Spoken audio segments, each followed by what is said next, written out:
right. Hear me okay? So how many people have solar on their van already? Raise your hands.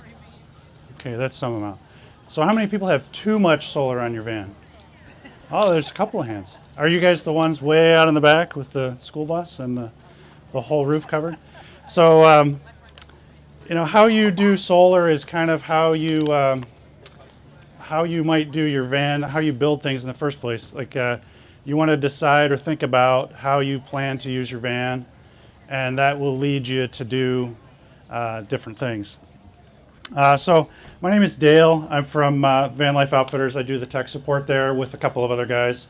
And my history is I retired a while back from automotive engineering job, and we before I retired, we took a year off with my wife Annie and the kids, and we traveled for a whole year in a camper, and we had solar on the roof. And even before that, we had solar on our roof at home, and then in 2020, when everybody else built their vans, I put more solar on the house and batteries all over the place. So solar is kind of one of my favorite topics. So I'm happy to talk about it. Solar makes some sense for vans. I mean, it still depends on how you use your van, like where you go. So for solar, what's important is your location. So where you are in the country. So there's some examples here of how many, if you say you had 400 watts of solar on your van, this little table at the top, it's going to depend on where you are. Maybe that's obvious, right? So if you're in Tampa and you had like around here on a summer day, you might be able to get 135 amp hours on a 12 volt system from 400 watts of solar. But that's in the summertime. And so in the wintertime, or like now, we're halfway kind of between summer and winter, so the days are shorter. And this is also obviously not including, am I under a tree or is it cloudy and rainy at that time? So somewhere between 95 and 135 is what you might get around here. Out west, like Phoenix, you would be better, usually 155 or 110.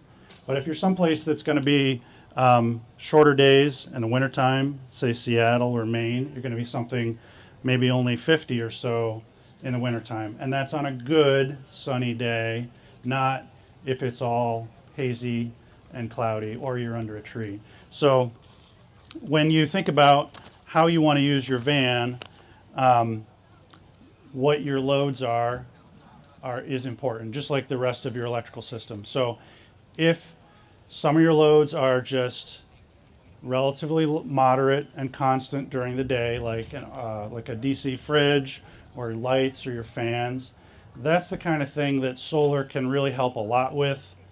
It's not always going to cover everything if you're in a location that there's not enough sun, but it's certainly a good start towards it. So kind of the first step is, how are you going to use your van?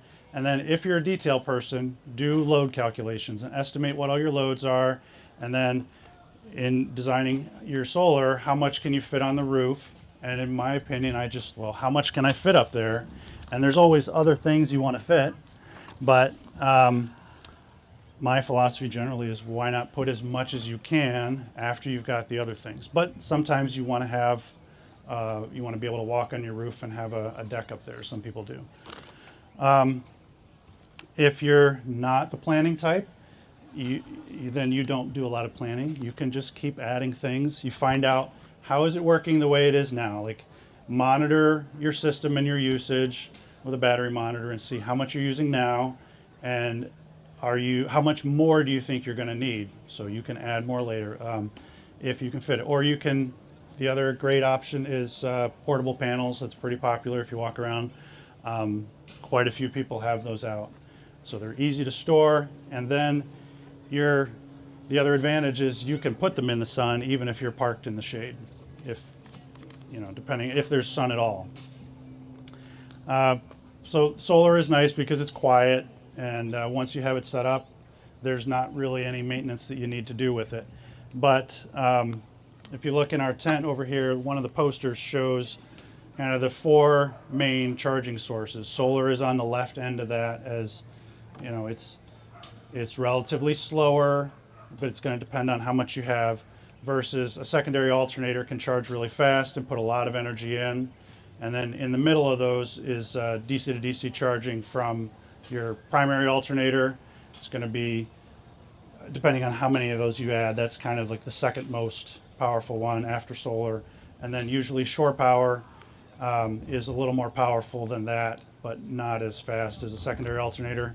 And the nice thing about shore power is if you want to have redundancy and you want to sometimes go where there's no sun very often, you can always carry a generator, and that works also. So that's kind of like a fifth charging option. So solar is just one of the several ways you can charge. So we talked already about location. So choosing what type of solar panels. There's we have a blog on our website specifically about choosing solar panels, and it goes into just how many can you fit. The ones that we stock, the most popular roof-mounted panels are usually a format of something like 18 inches wide by 3 to 4 feet long, and that format gives you more options how to fit them on the roof. So if you have items down the center of the roof like an air conditioner or the fans, with fans especially, you can definitely fit one panel lengthwise on both sides of the fan. The air conditioner, some of those are wide enough that you might not be able to fit panels lengthwise, but it just gives you a lot more options. The other option is during your travels, you can find residential size panels, which are kind of not realistic to ship usually just because of the size, but wherever you're located, if you look around, you can find those. And so and you look at some of the vans, some of them have larger panels depending on how your roof is laid out. So that's another option.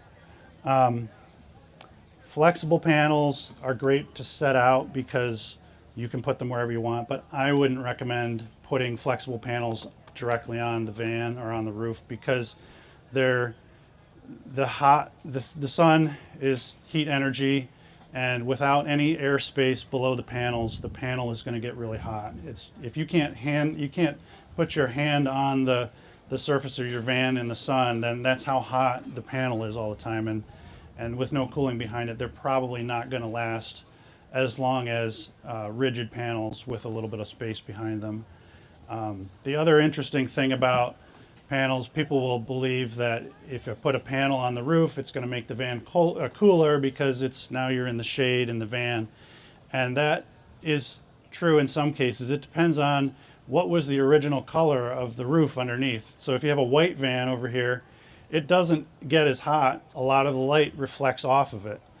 If you have a dark van, like a black or gray one maybe, then it's going to get a lot more heat directly into the roof. So depends on which one of those is your starting point.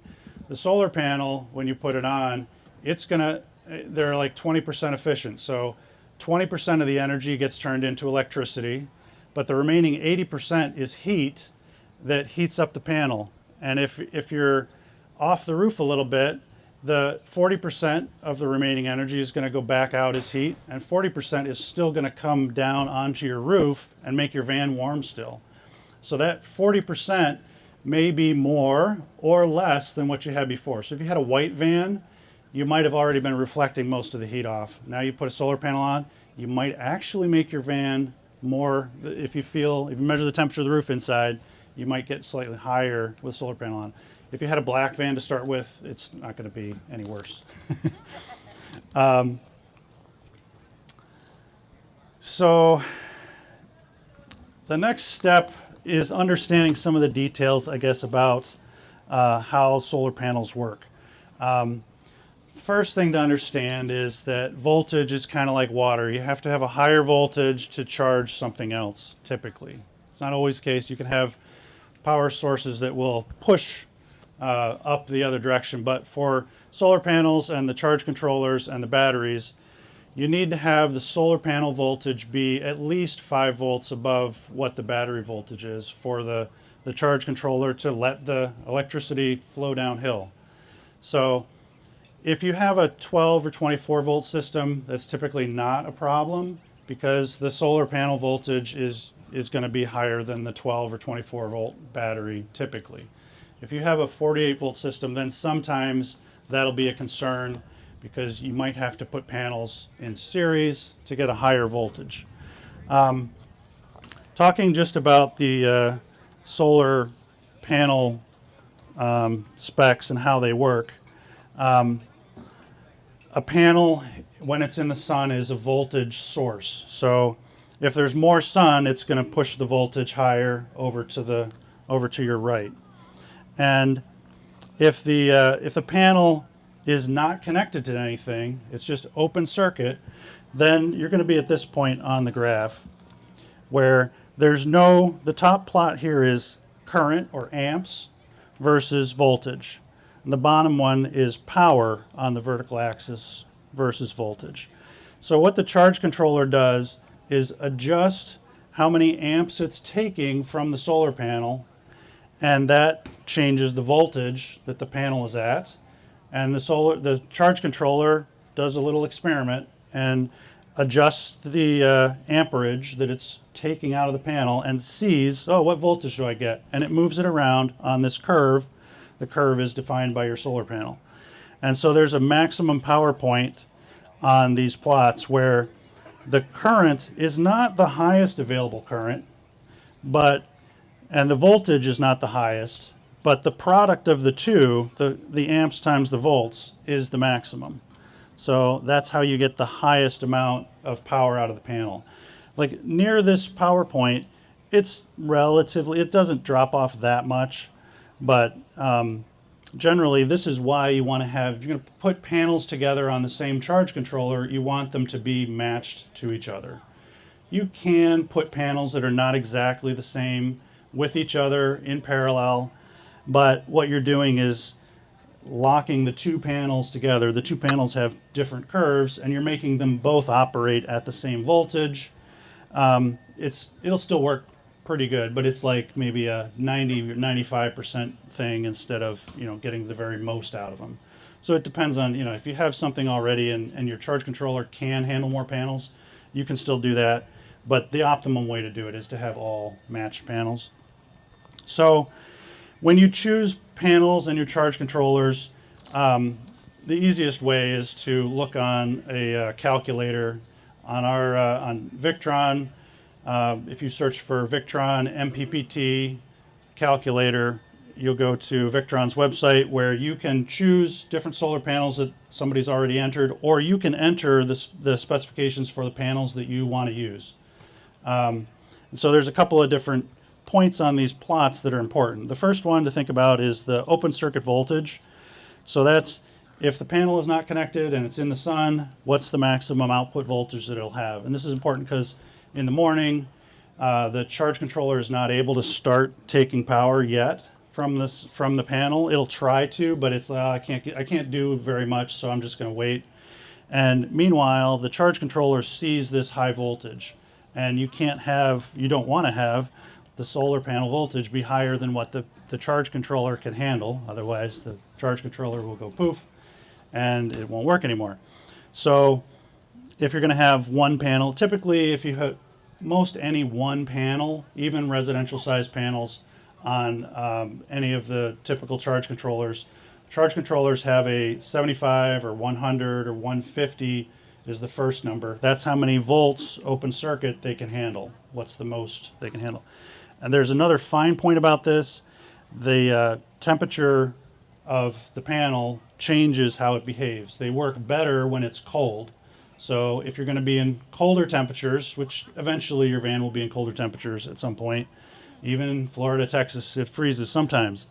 So what can happen is this curve moves over a little bit further. So the calculator, there's a coefficient that you put in or is already put in if you choose those panels from the pull-down list, and it'll adjust this a little bit. It's on the order, like if this would be, say, 40 volts or so for a typical panel that we'd be talking about, it could go a couple of volts, 2 volts, 5 volts different per panel. So that's the first thing. The second thing is the current, how much how many amps the panel is going to put out, either when it's running at its best point, be slightly lower, or when it's short-circuited. If the leads were touched together, which doesn't really happen so much with the.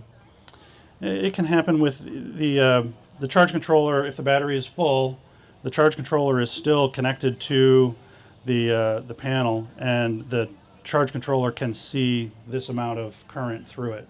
So either one of these numbers has to be within specs. And so the output power, the second number in the typically the second number in the MPPT model number is how many amps it can put out, and that's the amps at the battery voltage. So if it's a 12 volt system, then it's the amps at 12 or 14 volts that you're charging with, based on how much power it's going to put out.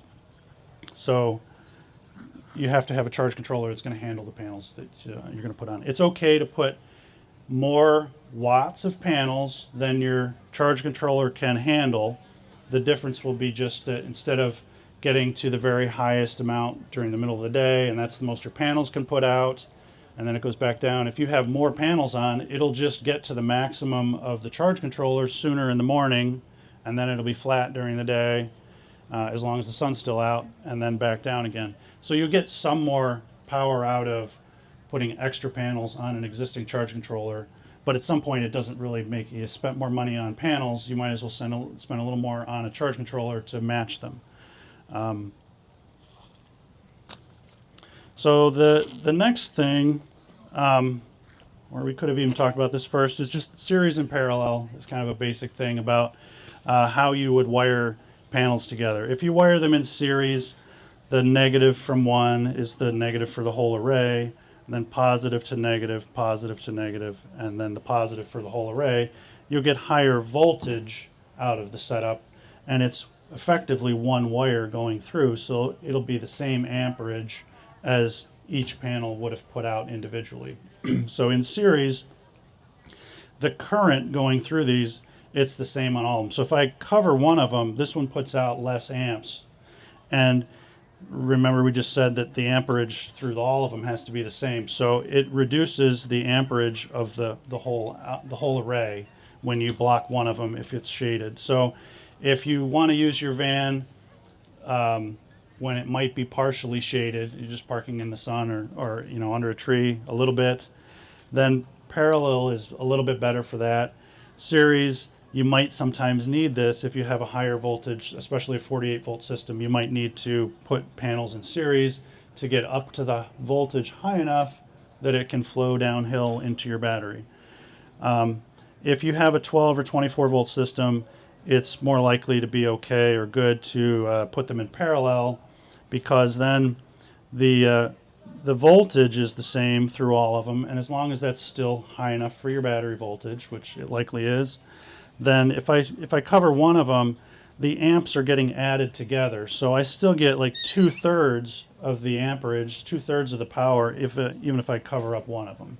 That's the rough idea, at least. And so then we talked already about the list of different specifications for the panels. If you're looking at panels, there'll be a label on the back that'll have these numbers on it, or there'll be a data sheet, and you should use that to plug into the MPPT calculator to make sure that that's going to work out for you.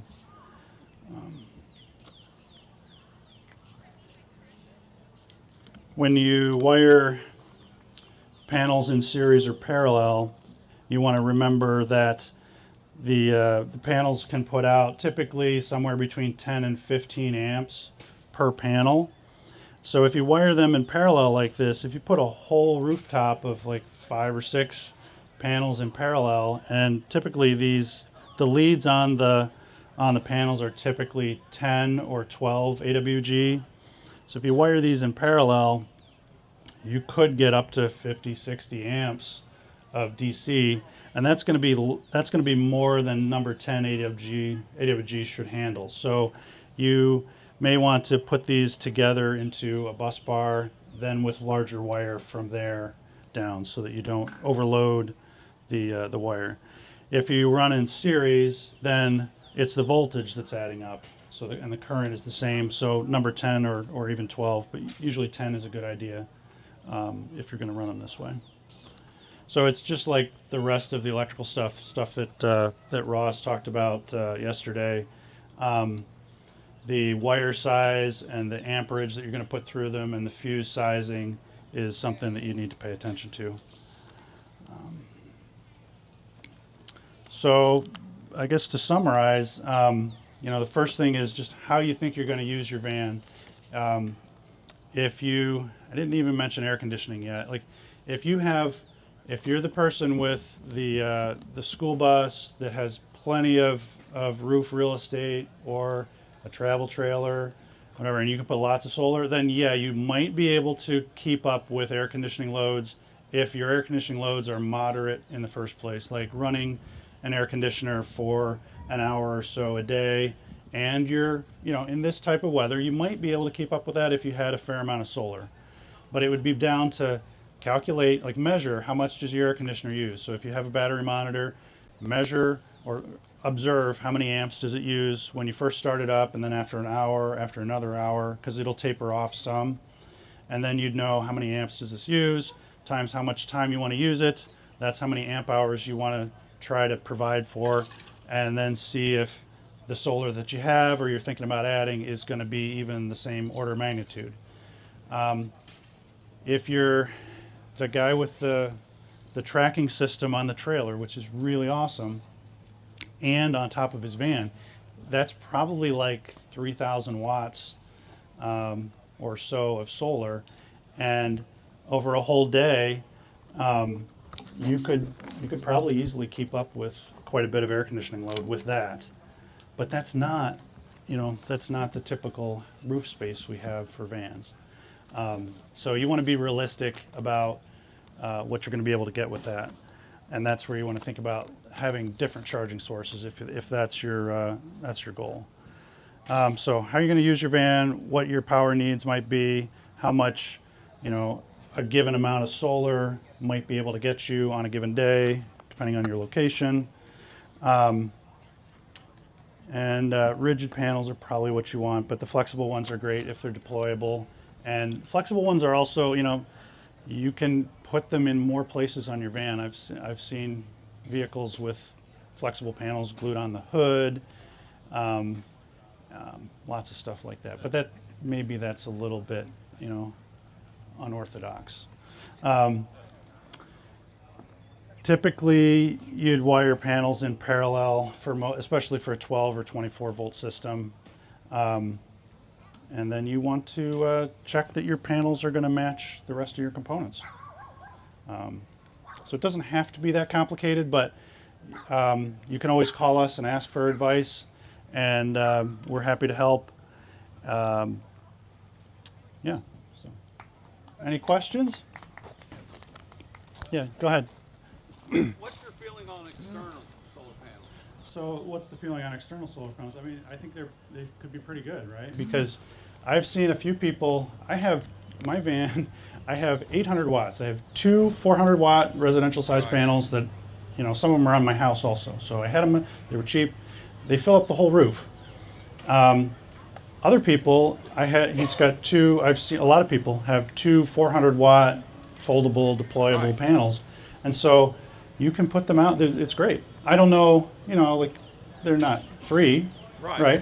But you don't have to mount them on your roof. You can carry them inside. Right. So yeah, I would recommend those. Really, I mean. Okay. And lithium batteries.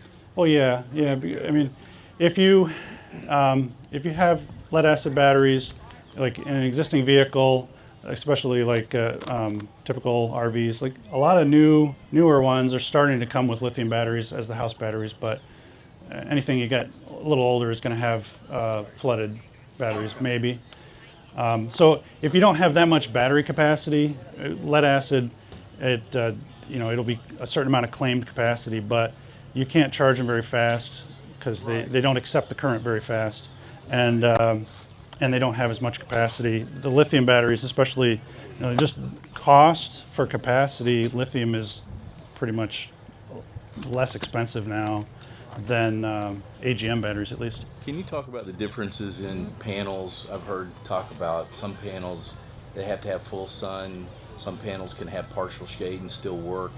Can you talk about that? How would we go about picking a panel that's going to work if we want to be partial? If you Yeah. know you get partial shade sometimes. Yeah. So maybe two things there. One is the RV style panels, which are the ones that Vanlife Outfitters sells, because they are the most useful on most vans for the one thing, and they're shippable.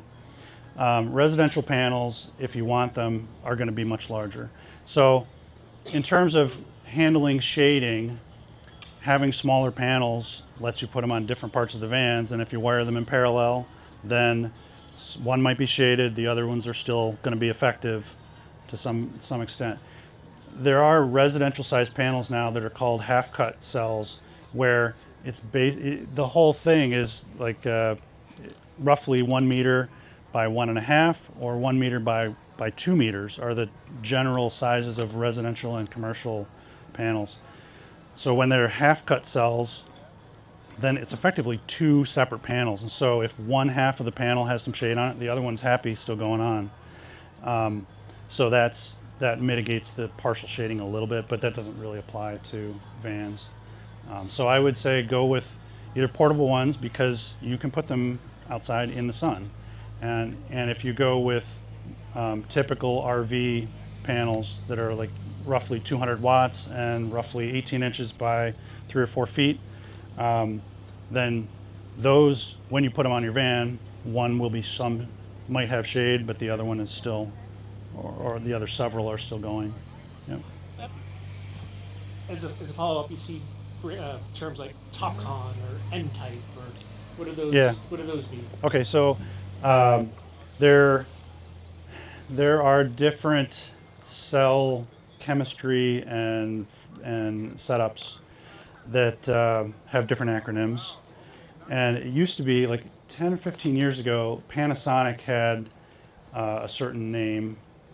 And now I'm not remembering what that was, but those were the panels that I had on my camper 10 years ago. I got them from somebody that had them on a sailboat when I was in Florida.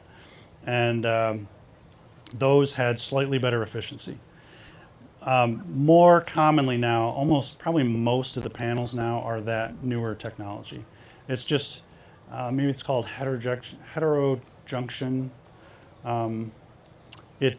I can't describe from memory how it works or what it is, but they're slightly more efficient. So the takeaway is look at what is the efficiency that's claimed of the panel, and look at what is the size and how many watts you're getting out of it to kind of sense check that. Because somebody might claim it's 23%, 22%, which is most likely about the right efficiency. If they're claiming 30%, then that doesn't exist yet for, like there's research things where, a little tiny cell might get that efficiency, but nothing commercial yet. So look at the physical size and how many watts you're getting out compared to other ones that you're considering, no matter what acronym they use, and then you know if it's really true, at least in comparison. Quick, is there a life cycle deficiency with foldables versus a fix? I think it depends. There are the other thing about solar panels. There's crystalline or polycrystalline or monocrystalline. It's a hard panel. It's not meant to be bent back and forth. And if you do, even regular panels, there's a back sheet that's usually fiberglass, or if it's bifacial, it's glass on the back and glass on the front. They're going to flex, and eventually they will get cracks and they will degrade over time. More probably driving around than if they're on a house, but they're meant to stay. They're encapsulated. They're not really bending back and forth. There are flexible panels which are still the same crystalline cells inside, but they just let you roll them up by putting fiberglass on both sides, and those are going to degrade over time. But then there's amorphous panels, which are different thin layers of chemistry that are put on that make power in the sun. Those are generally less efficient in the first place. So the foldable panels, a lot of them, I think that what you're seeing out here are the crystalline ones. So They're foldable, they're kind of semi-flexible, but you don't roll them up. The ones that you roll up, they're probably not gonna, those especially would wear out, I think. The amorphous ones, which are much lower efficiency in the first place, they're maybe like 15% efficient or something. Those you wouldn't want on your van because they're going to take up so much space, which you don't have, and give you less power. So the foldable, there's not a built-in obsolescence that after 2 or 3 years you have to replace it. I'm not sure. I wouldn't think so. They should still last okay because you're still moving them around a bunch. I think those will last a lot better than the ones that you glue on a flat surface and they bake. The outside, the foldable, deployable ones, they're semi-flexible, but they're not going to suffer from heat because there's plenty of airspace behind them, and they're better cooling than if they were up on a roof. Thank you. Yeah. Do you sell the rooftop trackers? No, we don't sell the rooftop trackers. Like there's one out here. That's a DIY one. I'm pretty sure. There is some place out west that I don't remember the name of it right now, but they use some really thin, like the typical panels you put on an RV have an aluminum frame and then fiberglass on the back and glass on the front. You could also use no frame and carbon fiber sheet on the back, and then not glass, but something transparent on the front to make them really light. They're still rigid, but very expensive. And then the system to raise that off the roof and move it around. There was a company that was making those for vans that you can find on the internet, but that's a really high dollar thing. And yes, it would be more effective, but you could, for way less, you could have some deployable panels and you stick them out. Is probably the way I would go. But it's pretty neat. It's pretty fancy. We saw a prototype last year. Uh-huh.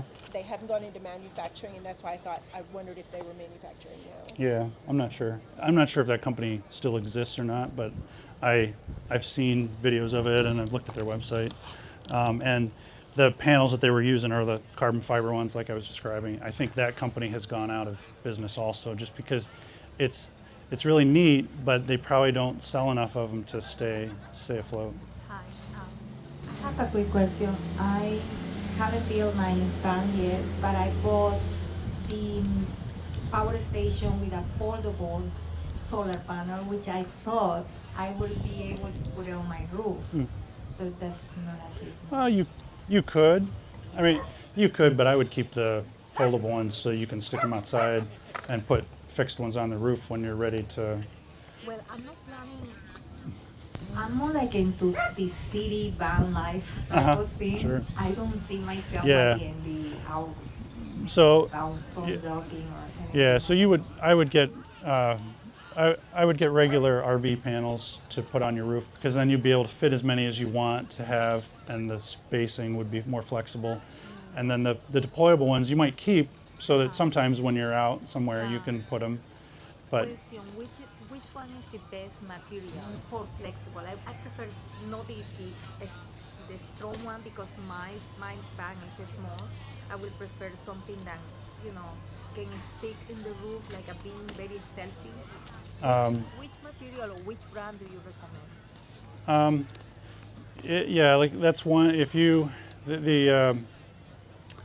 the flexible panels that you could adhere glue directly to the roof, yeah, it could be more stealthy, but I would still, I think, go with rigid ones because you can also just mount them really close to the roof. You don't have to, if you want to be stealthy, you either want to put a roof rack on that looks like a ladder rack or something, so then you could put the panels in between it, so nobody is going to see the panels, they're just going to see your ladder rack. Or you'd have nothing on the roof that's really obvious, just put your panels close to the roof. Which brand or which material do you recommend? I would shop based on the size that you need to fit in.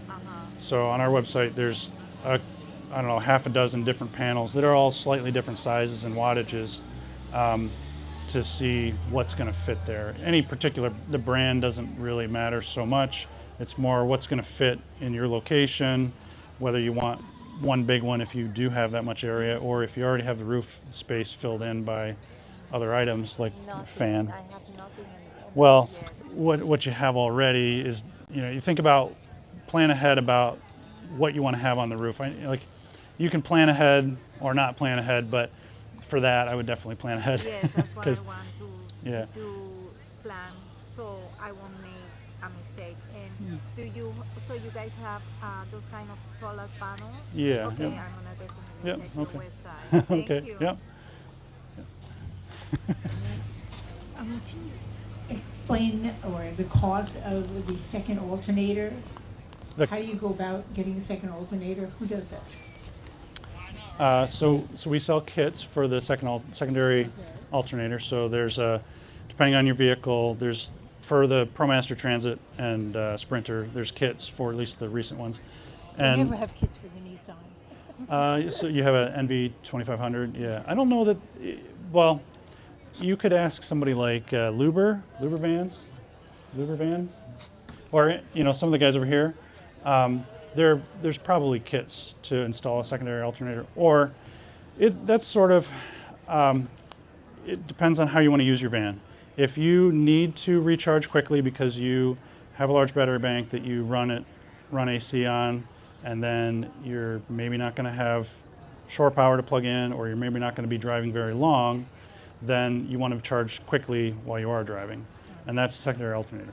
But if you're still going to be driving some amount of time on a typical day, or if your loads are not that extreme, then DC to DC charging from your primary alternator is good. You can have you can have 50 or 100 amps of charging from your primary alternator, especially while you're driving. You might not want to leave it running at 100 amps while you're idling for a long time, but normal driving, it would be fine. And it'll get you quite a bit. So if you're really thinking about, what other charging source, you think about what your loads are going to be and how much energy you need to have. Yeah. Yeah. Yes, I have 4 panels, 175 Yep. panels on my roof. Yep. And I want to put a roof deck on, but we do a lot of state park camping. Yep. And so to cover 2 of those panels at any length period of time, would that damage them? Or is there a setting I have to change in my Victron system? How are they wired? I'm sure they're in parallel, it's Yeah. just 12 volt. Yeah, I guess you could just cover them straight up, or you could wire them. You could split them into 2 separate circuits, each with its own solar disconnect, and just turn one off. Or you could set up your roof deck so that you could, when you want to walk up there, you could take your 2 panels that you want to walk on and fold those 2 panels onto the other ones, and then you have 0 panels, but only for the time that you're hanging out up there. If they have them covered for a period of time, it's not going to damage anything. To No, have I two of them don't think exposed so. and 2 of them covered up for a long time.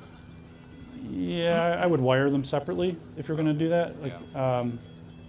It's probably fine actually. If they're in parallel, then no, it shouldn't have anything. They're just going to collect dirt on them, and then when you'd have the roof deck removable or something? Is that what you mean? Yeah, it'd be like it's called flow through, like dock material. Uh-huh. It's plastic, but it Okay. has a bunch of holes in it, so Yep. it will let light shine through it. Oh, okay. But it's lightweight and everything. Okay. Or make that so that when you're not using it, fold it up onto the other part of the roof deck, Right. and then fold it when you want to be up there. Fold it down over the panels, Yeah. as long as it's supported and you're not gonna push them down, maybe. So, yeah. Any other questions or ideas? All right. Well, thank you very much. And yeah. Okay. And you're welcome to come over to the tent with more questions in the afternoon. I'll be there too.